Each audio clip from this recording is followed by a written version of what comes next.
Hello everybody and welcome back. In this video I'm going to be teaching you how to cancel a TradingView subscription on an iPhone. This is pretty easy. Before we start, you can head over to the link in the description below and get $15 on your account creation once you simply sign into the platform on TradingView. So make sure to give that a try because you are not going to be getting $15 once you create your account normally.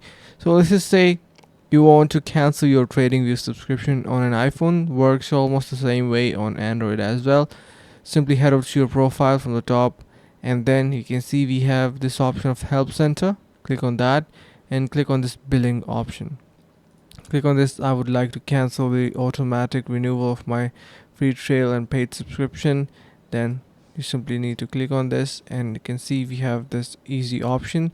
You simply need to head over to your subscriptions once you have it, and you will have an option to simply cancel it, and that's how you can easily do it. So I hope this helps, and if you have any other questions you can let us know in the comments below.